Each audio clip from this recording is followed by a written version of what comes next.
Welcome to the show. I'm Eesha Patel, your producer and empowerment strategist. And today's show is about the Ascension. We have back Eesha Patel. Eesha Patel is an international channeler, speaker, author, and healer. She's a spiritual mentor to world-class coaches, speakers, and entrepreneurs who are here to serve humanity. Over the last 5 years, she's helped over 10,000 people and is the founder of the Origin Activation, a powerful multidimensional and energetic healing modality. I invited Eesha back on the show to talk about the ascension of the planet and what we can do to help. And we decided at the end of the show, after we stopped recording, that we were going to partner on bringing you a live guided visualization process so that if you feel called to make a contribution to the world, to your family, to yourself, and to increasing the frequency of the planet and possibly changing or adjusting the timelines of this ascension, we'd like to invite you to Friday, February 26th here in the US, 5 p.m. Pacific time, 8 p.m. Eastern time. Eesha and I are going to do a live guided visualization process, and it will be recorded, and those that sign up can get the recording when it's done to continue using it like a meditation on a regular basis. You want to go to jjflazanes.com/Eesha, EESHA. And by the way, those of you that are new to the show, all of the links that I provide you here verbally are also in the show notes, or at least most of them. And they're not on my website. So you can't just go to my website and try to click around. You actually do need to memorize or write down or go to the show notes for anything after the /. So again, that's jjflazanes.com/Eesha, EESHA, to register to come onto the webinar to do this guided live visualization of the ascension with us together in live time. I also know that that will be the 27th of March in the morning in Australia. Not quite sure what time yet, but if you go to the site, you'll be reminded of those time zones, and the autoresponder emails will let you know if you're in other parts of the world, the different time zones that we'll be doing it in. Another note, I did mention a show that is not out yet with Ainsley McLeod about soul levels. So I've decided I'm going to publish that episode next week, not to leave you hanging, so that way we can dive a little deeper into these different layers of our consciousness and beingness and the things that we can do in this lifetime on planet Earth in our own bodies to help our lives as well as help others, and to look at things just a little differently from a broader perspective. So that can help ease any frustration, pain, anxiety, and help you to just sort of ease into and ground into who you are in this time and space. And then, of course, what can you do about it? So I hope you enjoyed today's episode. Again, please join us, and anyone else that you may know would like to participate in something like this, please share today's show or share the link, jjflazanes.com/Eesha, EESHA. It's going to be a powerful guided visualization that I know is going to make a major impact, not only on the planet, but on us as individuals who are doing it together collectively as a community. Enjoy today's show. Welcome, everyone, to today's show. If you're watching this on video, it means that you haven't heard us yet on the podcast. Click the link below, and you can find this show also on the podcast to take it with you if you're driving or exercising. And if you're listening on the podcast, we did a video this time with Eesha. Come over to jjflazanes.tv to check out that video. Today, we're going to talk about the Ascension. It's a topic that we touched on last time I had Eesha on the show. We didn't have enough time to cover it, and it needs its own show. So first of all, welcome back, Eesha. Thank you, JJ. This is one of my favorite topics to talk about. I'm very excited. Well, for those that don't know what the Ascension is, let's give them a little brief synopsis of your work in the world with grid lines and with energy work, and then lead them into what is the Ascension and what are we doing? Absolutely. So I guess, it's a very broad question, but I'll give you a very brief overview. We are going through, as a human race and as a planet, we're going through a process of evolution. And in that evolution is a raising of frequency. So we're talking about this shift that we're seeing in the world where people are starting to wake up and they're starting to change their beliefs. They're starting to challenge the status quo. They're starting to challenge the way that we live our lives. just a very brief history in the last couple of 100 years has been a massive movement, particularly in workplaces, careers, from industrialization into now. If you look at the millennial generations, they're people who are like, no, actually, I don't want to work a 9 to 5. I want to hop in my caravan and I want to travel the world. Then you have people like Beyonce who are like, I'm going to fund the largest company for the biggest vegan burger in the world, and so we can see the shifts quite tangibly in how people are starting to raise their consciousness, ask more questions, and become more aware of who we actually are in this world. So that movement and that lifting and vibration is what we refer to as planetary ascension. And it is something that is a global movement. And some people are consciously aware of it, some people are not. And that's just different stages and layers to the journey. And I guess essentially this conversation today is, well, what is that ascension? What does it mean for me? And how can we really contribute to that process? Because at the end of the day, if you're on this planet, you are part of the planetary ascension. You might just not know right now what your role is within that. It was really made clear to me recently with an interview that I did with Ainsley MacLeod. I don't know if you know who Ainsley MacLeod is. He wrote a book called The Instruction. He talks a lot about soul levels. We talked about the different soul levels of people, and he kind of did my reading, and I got to guess, and I guessed right. and he told me a little bit more about some past lives that I had and how that applied to my life right now. And one of the things that became really clear to me is how many young souls, new souls are sort of running this planet. And it feels like the old souls are a little quieter. We're less in the forefront in terms of making these decisions that are affecting the way that we're making choices, right? So having, like, as an older soul saying, I don't want that kind of life. I want something deeper. I want something more balanced. I want to follow my intuition, and I'm not buying into what's going on right now. So when we talked about it in that way, it just became really clear about some of the things that are going on, and sort of the mentality. Like, I link it to thinking of a toddler running the United States. And I don't mean that in terms of any particular government agency or whatever. I'm saying across the board that we are making, not me, not you, and probably not anyone listening to or watching this show right now, but the majority of people in the world are making their decisions based out of a lack of alignment, a lack of trust, and fear. And that is not new to this day and age. It has been going on forever. There was always going to be some degree of imbalance or balance in the world of people who are coming and going from lifetime to lifetime, adding to the contrast, adding to the expansion. But it's not the first time that I've heard from other people also like you. Gary Zukav came on the show and we talked about, I forget the term he used, but it's us sort of evolving into that next level, whether it be six, what is it? Not sixth sense, but six, not dimension. Maybe it was six dimension, six dimensional beings, or it had to be an expansion of sort of what we are now. So this has been bubbling up, especially on the show. It's been a theme, and my relationship to it and other people's relationship to it, Dr. Northrop and I had a show called The Great Awakening. We talked about the Great Awakening that's happening right now. But see, for those of us like you and I, possibly, and maybe you less because you're out and about traveling the world and doing your work, and I'm sort of stuck here only sort of seeing and hearing what I'm seeing and hearing, is that I guess I want some hope. I would like to see it from another point of view of what I feel is coming, but I'm not seeing it yet. And it's okay. I can visualize it. But that transformation, that transformative process of moving into a more of a conscious awareness, having people wake up a little bit more, having us more globally, collectively say, no, we're not going to do these fear-based, controlling-based, in this lifetime, small-minded things that are not propelling our species forward necessarily. So let's take this back to, I know for those of you that have not heard, Eesha's been on a show prior to this, so please make sure to go back and listen to that as well. We talked about money and abundance. We talked about her abundance Kickstarter program. We talked about, again, a little bit about this, and then your work in helping to make shifts on grid lines all over the world. So you've come into this lifetime. How would you describe your mission? Wow, that's a huge question. Look, I had my, I guess you could say, spiritual awakening about 5.5 years ago, 2015.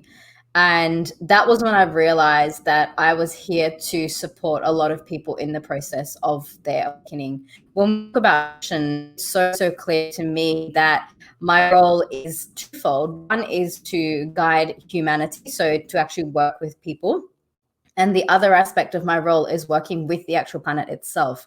So a big part of my work involves traveling around the world to sacred sites, working with ley lines, working with grid lines, working with the actual energies of the land to bring more harmony into these places.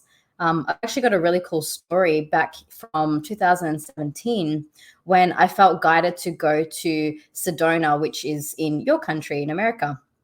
And I remember this trip felt like such a massive pilgrimage to me, because the trip, I think probably about a year in advance, I felt like I had to, before I even knew where I was going, I actually just heard from my guides as I was planning the 2017 year at the end of 2016. So it was about November 2016. And I just hear from my guides, keep the month of July free. And I thought, okay, cool. Like, that's a whole month. Like, I was like, why do you need me to have a whole month? You know, like, I was like, okay, no worries. So I booked my whole month, my whole year up until the end of June. And then from July, I just had nothing. I just knew that something was going to shift, and I kept that whole month clear. So I just booked it out months and months in advance. And then it got to about probably, I'd say March in 2017. And that's when I started receiving all this information, and Sedona just kept popping into my awareness. It was like, you have to go to Sedona. So I booked my flights. And again, this is where, I'm very, I guess, comfortable now with just taking the little pieces of guidance step by step as they come, knowing that I don't need the whole picture. I just need to trust in the next step of that staircase. So the first step was keep the month free. The second step was, I think I'm going to Sedona. The third step was, oh, I'm definitely going to Sedona. And then it was like, okay, what's happening in Sedona? And then I realized, I was like, oh, of course, there's a 7-7 gateway coming up. And being 2017, there was a whole numerical thing behind it of like vibrational alignments and planetary alignments and things that were culminating on that particular date. So I booked all my flights, got it all organized, went to Sedona. Now, I remember about 21 days leading up to me being there for the 7-7 gateway, I just suddenly felt like my body just didn't want to eat anymore. Like, I just couldn't eat certain foods. And then leading up to those final 21 days, it was like I just ended up fasting. And it wasn't something that I decided to do. Like, I didn't wake up and say, oh, I'm going to do a 21-day intermittent water fast thing. It was just like, oh, my body just doesn't desire solid foods right now. And so I ended up fasting for the better part of 21 days, eating probably about one meal a day. And then in those final 3 days, it was just liquids, just liquids. I was doing vegetable broths. And by the time I arrived in Sedona, my body was just like, you are not eating anything, girl. Like, you need to lift your vibration so high. Just don't eat. And so yeah, I ended up having this incredible experience where my body was involved. I was traveling, there was a bit of jet lag and all that, obviously, as well. And then I got to the morning of the 7-7 gateway, and I just arrived in Sedona, I think just the day before. And I remember actually the day before when I had arrived, all I had to go off was this vision that I'd had of this red, it was like a red rock and some red sand. And that's all I had, And as I was driving into Sedona, I felt the energy shift as I got into this particular place. It's almost like this, like I crossed an invisible barrier. And as soon as I crossed that, I stopped at the first crystal shop I could find, which there's so many of them, it wasn't hard to find one. And so I went into the first shop that I pulled over into. And I just said to the lady, I was like, look, this sounds a little bit crazy, but I said, I have this vision of this big red rock and there's a thing. And I just described the whole thing to her. And that's all I'd seen in my meditation. I hadn't researched it, nothing. She points to this painting on her wall and says, does it look like that? And I was like, yeah, what is that? And she was like, that's Bell Rock. And so I was like, okay, cool. Tell me more. And then I realized that as I had been driving into that area, I'd gone and booked myself some accommodation for a few days. And the place that I'd booked was actually the Bell Rock Hotel or Motel or whatever it was. And like, without knowing, like I hadn't done any research or anything in this place. It was just like, oh, cool. Like, you're telling me I'm staying at the place that's as close to that rock as possible with a view of the rock that I need to go to for the 7-7 gateway. So it was all perfect, all lined up so beautifully. And then the morning of the 7-7 gateway, I went out and I just went for a walk into the bush, and I found this little clearing. And in that clearing, I just felt guided. And again, it was just so spur of the moment, spontaneous.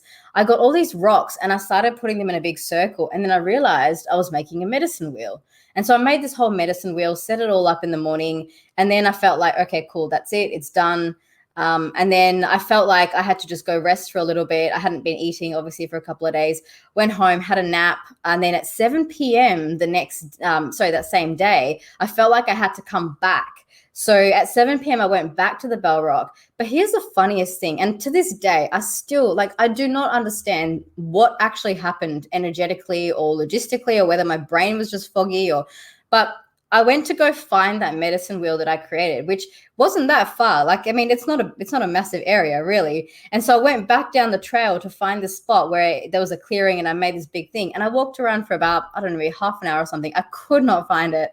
I just felt like I was in some sort of weird, like, time space warp. Like, my brain just couldn't comprehend. Like, I walked around in circles for ages and just couldn't find it. Anyway, so I was like, okay, no worries. And then I just found a little spot to meditate because I still wanted to finish doing the activation that we needed to do. So I did the process. I brought in these beautiful energies and just felt the whole like energy of the rock shifting. And I could literally see in my inner vision, the day before when I arrived, the actual vortex of the Bell Rock was kind of shaky. It was like a spinning wheel that wasn't quite spinning properly. And then after the meditation on the 7/7 at 7 p.m., suddenly it was like this very still vortex, like when you have a spinning top that's spinning perfectly still and it's almost like it's not moving. And soon as that happened, soon as that alignment came in and the meditation finished, I just heard from my guides. They said, stop, get up, leave now. And I was like, whoa, like it was very sudden, very, very sudden. And I looked up around me and I kid you not, there was this vortex of clouds that had come in while I was meditating that I hadn't even noticed, just above the rock. And then they said, just leave straight away. So as soon as I walked back and got into my hotel, it started bucketing down with rain. We hadn't had rain there for days. Like I'd been there in like Phoenix and stuff a few days before as well. And it was one of the hottest weeks actually of a very long time. In fact, that was the week when there was a massive heat wave in Phoenix. It was like 52 degrees and people were literally frying eggs on the side of the walks and posting pictures on social media. So yeah, when I went to Sedona and it was like really, really hot and suddenly did this activation, next thing the whole sky is filled with clouds and there's a thunderstorm. I was like, oh my God, what just happened? It was crazy. I've got photographs and everything. Like it was just insane. It is normally very hot in Arizona and it doesn't normally rain in July. If we're talking about July 2017, it's not necessarily a rainy season there from what I understand. No. So this kind of work that you've been doing is literally just being guided and led. And we did talk about that on the last show because I remember thinking, God, that's freedom right there. That trust, right? That's the deepest trust I think one can have is to really trust the messages you're getting and then to act on them. So often I think people get blocked up because they are receiving messages they're not listening to. And sometimes they're not in the frequency to receive those messages, but even when they get them over and over again, they can't take the hint. So just to imagine that level of trust that you've cultivated, developed, and now actualize is amazing. But when it comes to the ascension, so you're doing this grid line work and it's to balance out the planet, it's to help the planet do what? So each particular sacred site does play a slightly different but harmonizing role in the bigger picture of everything. So for example, that Sedona vortex was anchoring some powerful energy lines. And because at the time there was some distortion in the frequency, they sent me over to go and basically just restore, that balance and that harmony in that frequency. And there's many reasons why this can happen. I mean, if you understand that there's this collective role we all play together in this ascension, there's the energy of the planet, but there's also the contribution of all the energy of all the people on the planet, and our thoughts, our frequency, our energy radiates out. And, sometimes it can affect the energy lines of the planet.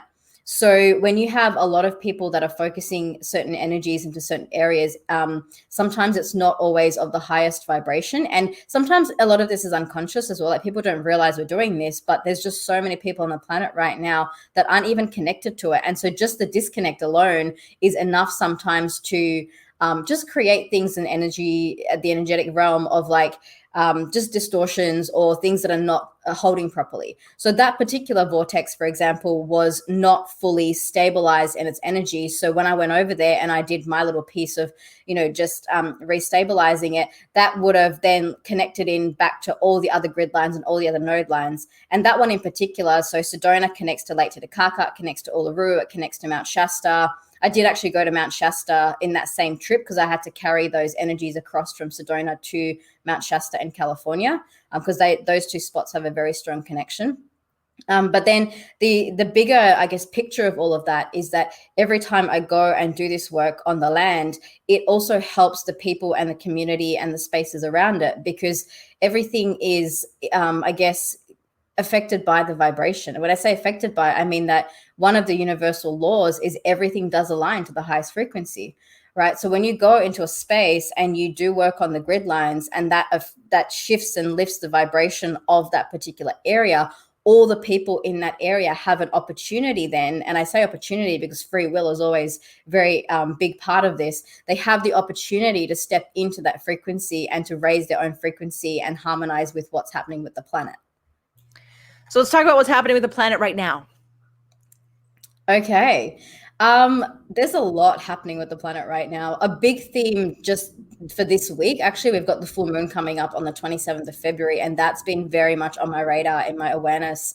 But at a more generalized level, I guess there's so many nodes and so many, we call them subgrids. So there's the major grid lines. One of the major grid is the Flower of Life grid, which is, if you think about like a 3D flower of life around the planet, that's one of the big, I guess, prominent primary grids that we have on planet Earth. And it is actually one of the ones that has come into a massive restoration over the last decade or so. And I have had some work to do with this, particularly in my trip that I went to in Egypt a few years ago. I think maybe 2015 or 2016, I went to Egypt, and we worked through the Flower of Life creation codes, because the Flower of Life grid actually holds the original creation codes for all life on this planet. It was actually one of the first grids that came into existence. And over the years, and some of this goes back even to Atlantean times, there have been disruptions to certain grids and things that have happened that now we're actually restoring and putting back into it as like a more primary sort of focus. So the Flower of Life grid has been restored over the last decade or so, and it's actually holding very well. It's actually very stabilized. But where we're seeing a lot of disruption at the moment is what we call the subgrid lines, and the subgrids are more localized. So, for example, here in Australia, we've got certain grids that are in Perth, we've got certain grids that are in Melbourne, and Melbourne in Victoria here in Australia has been under massive lockdown. They've had the highest cases of COVID. And it didn't surprise me in the slightest, because I've done so much work with the Melbourne grid lines and they just never seem to hold. I've been working with the Melbourne grid lines for about 4 years now. And every time I go there to run an event or do something, it's like the previous time has been completely overwritten. And it's like sometimes it's like worse than it was the last time I went, So yeah, when all of this COVID timeline got activated, Melbourne was one of the first to go down, and it was one of the first to get really, really affected quite badly because it had the densest energy, whereas the Perth grids have always held quite beautifully. And so, it just made sense. Like WA has had hardly any cases. We've actually been doing quite well. So you can see it. Like it was very obvious to me. I looked at the energetic grid lines, and then I looked at what was happening in, like the story of the 3D, and there was a direct correlation in such that the places that had the densest energy were the ones that were really being bombarded with all the COVID stuff. And then the places that were really holding quite well were actually, had nothing really going on. So it's almost like that polarity is becoming even more evident, and that the grid lines and what's actually happening at the energetic level has a direct impact or direct correlation in what I'm seeing is happening at the 3D as well. But we're moving into, hopefully, right? Sort of anytime there's in order to have a breakthrough, you have to have a breakdown. And I'm wondering, and we've talked about this in different ways in different episodes, that we're sort of like the amount of momentum that's happening, sort of in the direction that let's say it almost feels like there has to be an explosion, a stopping point, a nothingness, a place where it transmutes. And I guess that's kind of what I want to know, is where, there's the role of the individual. And as you said, it is like the highest frequency wins. But we're at a time also that for a lot of people, it's hard for them to sustain a high frequency when they look out and they see everybody living in fear. So let's talk about a little bit of what you see, what you think is happening, and to translate that so people who will take that charge upon themselves to stay in a high frequency for the planet, if not just for themselves, because they know that their impact goes well beyond their own life experience. Yeah, absolutely. One thing I will speak to is, so this big turning point, there's been a couple of instances in history where it's supposed to have been the big moment. The first one would have been 2012, when everybody was talking about this big shift, or the great, age of Aquarius coming in. And there were a number of reasons why it didn't happen in 2012. And that was because, first and foremost, humanity wasn't ready for it. Like, to have a shift that's so big, it can't occur against the collective consciousness and against the free will of the majority. And if the majority of the people on the planet, or at least a certain percentage of people, which I've heard is actually only 1%, are choosing that consciously, then no matter how much support and assistance we have from the outside, certain things just can't converge. So it didn't happen in 2012. And then we actually entered into a more extended timeline. And the second possible date that could have occurred was going to be December 21st, 2020, which is why the solstice was so huge.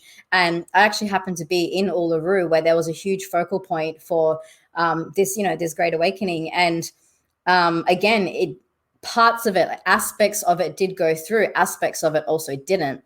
One of the things that didn't occur on the 21st, which there was a potential to happen, was Star Family actually landing on the rocket Uluru. And that's one of the big reasons I was there. They sent me there just in case that timeline activated, and I would have been there to anchor them in and like welcome them all down. So that was one of the potential timelines. But by the time we got to about the 20th of December, I was like, okay, this isn't going to happen, because there was so much polarity and duality and conflict. And there was just a lot of mixed agendas in the whole Uluru solstice thing, that there wasn't enough unification in the consciousness of the people, not only just in the area, but even around the world, that were focusing in for that particular type of convergence to happen. So while there were some beautiful activations that did happen, and the meditation itself was incredible, there were still layers that had potential to come in that needed more time. So then there was, I guess you could say, a second attempt of the solstice, actually about a week ago, just in this month. And a few of us were focusing in on just bringing in that next level of convergence when it comes to the galactic side of things and Star Family coming in.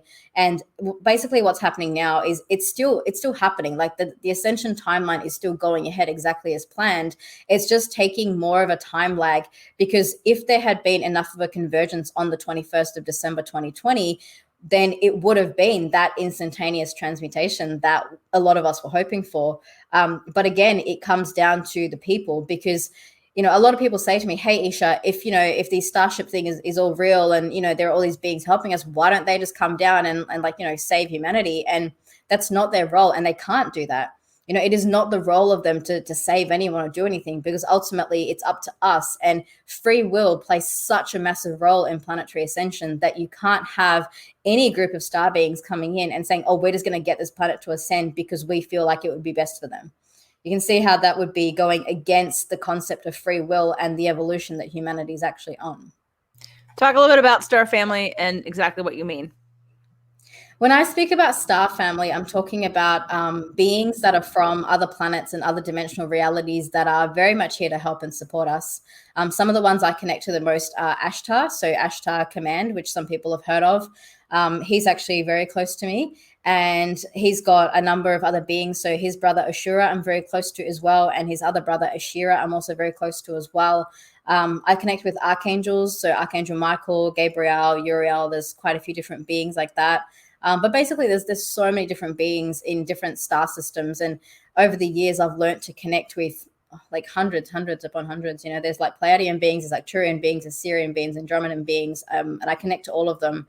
And so, at different times and different stages, I do work with them to work with the grid lines and stuff. So even when I'm doing these missions, like in Egypt or Uluru or Sedona or anything like that, they're often the ones that are guiding me, because they'll be able to see from the top what's actually happening, and then they'll just tell me, and then this is how I know where to go and what to do. And it's like having these non-physical friends in other dimensions that I work with so that we can do this work together. Okay, that was what I was getting to. So talking about Star Family in a non-physical sense, in a non-physical sense, not that not that an alien that we see in the movies is landing on Earth necessarily. We're talking about non-physical energies, because we are eternal beings. We have energy. We do not die. So we understand that every thought that's been thought, every feeling that's been had, it still circulates in the universe as is. It can't be created nor destroyed. So we have all of whatever has always been. And so when you're talking about Starship, I just want to make sure, because people might be thinking, does she mean an alien is going to land? A starship is literally going to land on the planet? Because then that might make them check out. So I want to make sure that people are up to speed with this conversation in terms of it, and you can feel it. And I know, again, Gary Zukav and I talked a little bit about it. Ainsley McLeod and I talked about soul lives and soul levels. And so how this all comes together is, those of you that listen to my show, I believe, are probably older souls who understand and aren't necessarily afraid of this conversation, and that you understand there's a deeper role for your presence on the planet at this time. Yes, it's for you, and yes, he'll come back, and we don't have to get it all done, and we're all on a journey together, and all of that. And here's what you can do to make a bigger difference for you and for others, because I know Abraham says it all the time. What you just said is that the highest frequency wins, and that it could be one person who is more powerful than millions who aren't in alignment, who aren't in a high frequency. And so this would be the time to have us really focus on. And again, it has to start with us though too. There's an understanding of what's going on, but then we have to make that personal. And the personal point is that, how do I walk around every day? What do I believe? What do I focus on? And I know for me, I have the luxury of working from home. I have the luxury of working from anywhere. I don't have to be in a certain place. I get to be with people if I want to be with people, which I do often. But at the same time, when I do venture out into the real world, and I feel the fear, and I feel the repressed anger, and I feel it becomes a challenge to stay centered, and it becomes a practice to check back in, to not allow myself to go down the path of being vibrationally kicked out of alignment because so many others necessarily are in the space with the opposite frequency and emotion. So for those of us that are aware of it, we understand it, and we're doing it, but we need to get better at it, and we want to do it more often. Do you have any advice about how one can necessarily, when the world is crazy in fear, and we know that what's going on isn't real, and it isn't the story that's really going on, and we want to focus on what we want, and we want to be in alignment with the greater good of all, and having everybody become more awake and conscious. And I've heard it's 3%. Although I would love it to be more, right? Because then that's very hopeful. What percentage does it need to be for this ascension to really get us there? We need 1% of the population that are solidly anchoring a 5D vibration. So actually fully in that space. When we get 1% of the population that are holding it, the collective consciousness, it just kind of explodes. So my goal is, I'm just finding my 1%. That's it. I just want my 1% of people that I know that are really going to do this and are really going to hold that vibration. And that's it, because the power of that vibration is so strong that we actually don't need every single person on the planet to individually ascend. And while that is one pathway, there's actually a couple of ways you can do this. You can have 1% of the population that are very solidly anchoring a 5D vibrational high, and that'll tip everything over because it's the average vibration that we're really working with. Or we have everyone on the planet that lifts up just a little bit.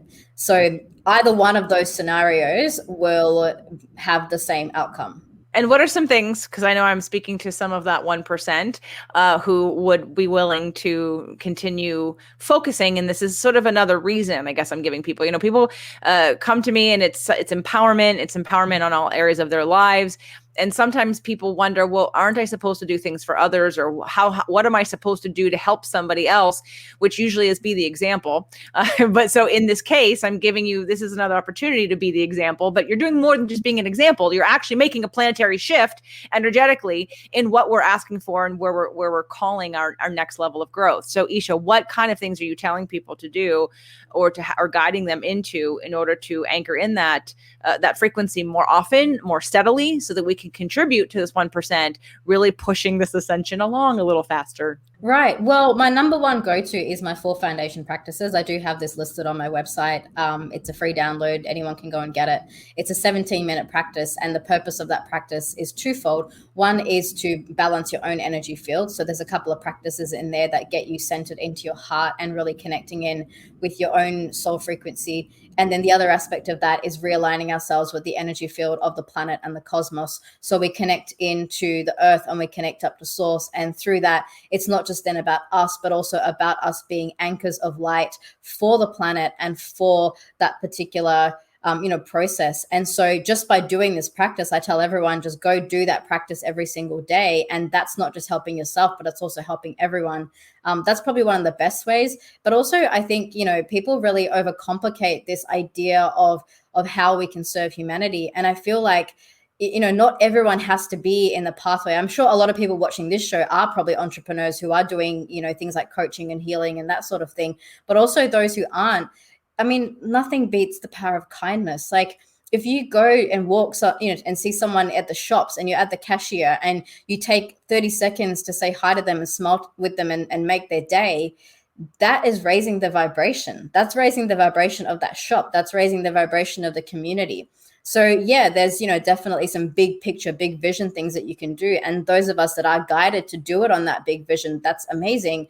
But the biggest message I've been getting all year is for everyone just to do what we can in our own homes and in our own local areas.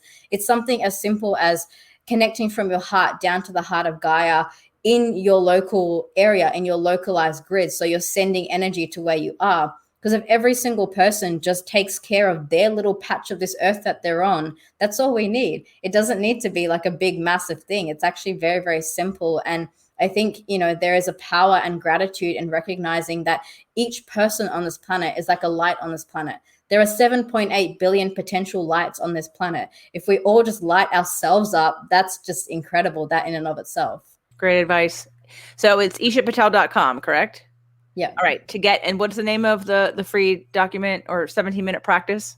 It's called the 4 foundation practices. The 4 foundation practices. You can get it at eeshapatel.com. If you're listening to some of the podcast, it'll be in the show notes. Okay. So in terms of becoming your own light, not only for yourself and your family, but for the planet and this ascension, any other messages that you're being guided to share about, again, obviously this is what we can do, but about what's coming and in terms of, what we can expect? Or I know sometimes I had seen something that I did not share with everybody. In fact, I probably didn't share with any of you because I was afraid you wouldn't like it. I was afraid that you would think I was crazy, and it was around election time, and it was someone in Sedona actually channeling from her guides something, or she wasn't even channeling. She just got messages, and it was a very let's just say polarizing message that when it came through, she really took 20 minutes just to sort of set the stage so people wouldn't get pissed off and offended and react. And when I saw it, I had to assess, do I think my people can handle this? And I decided, no, I didn't think they could because of the heightened state of survival and around the election. So I didn't share it with many people at all. Although I heard it and I felt it and I agreed with it 100%. I just didn't feel like people were ready for that. So, but what I did like hearing during that time frame in the shifting that was going on, sometimes things have to get worse before they get better, or there's that peaking point just in anything. It could be, the caterpillar becoming the butterfly and the goo and the breaking out of so all the visualizations of transformation really are having a baby, right? It's a messy process and we're in a messy process. So I guess the question is, are you getting any information about it being any messier than it already is? How close are we to the peaking point? So yeah. I find this conversation very difficult because I have seen a lot and it hasn't all been positive. I'm actually getting teary as I say this, because of certain things that didn't go through last year. The process has become messier than what it needs to be, and there's going to be more casualties than we actually need. And I find that very, very difficult to say. But in saying that, my big message above all of that overrides everything is that we always have a choice. I'm looking at the timelines now and I'm like, cool, okay, there's some work to be done, there's some serious work to be done. And for me, it's like my role just amplified like 1,000-fold last year when I was like, oh my God, like this is where we're heading, And I was like, right, I now need to just, what I thought I was going to have like 5 years to do, I'm now trying to do in like 1 year, because as certain timelines have become activated, particularly when the COVID timeline got activated, that shifted everything. That 2020 was supposed to be the big year of transformation, and when the COVID timeline got activated right at the end of 2019, like the timing of that, it was December 2019 when it all started. It was like it derailed so much of the potential of what 2020 was supposed to be.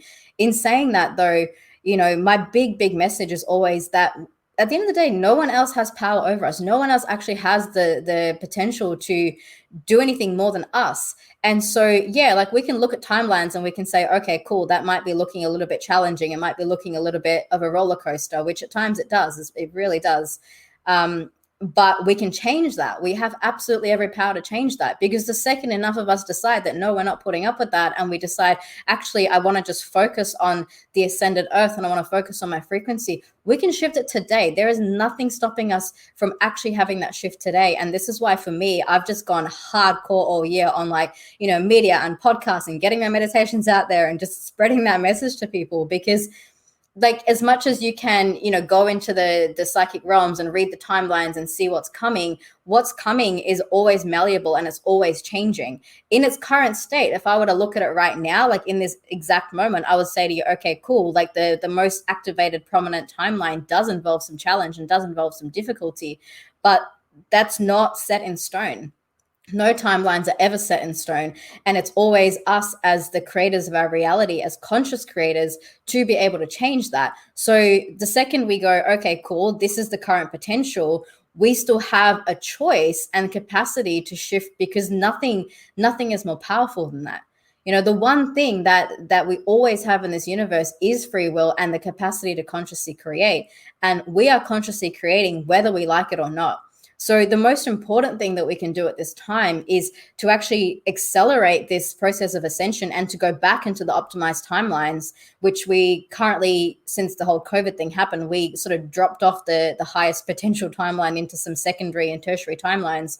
We can still go back to that primary timeline and have a much smoother process of ascension just by taking the time to really feel into and visualize the ascended earth. Now, by that, I mean, one of the big messages I got all through last year, and I did this for myself and I did this for my clients all through the year, we just focused on the ascended earth as if it was already happening now.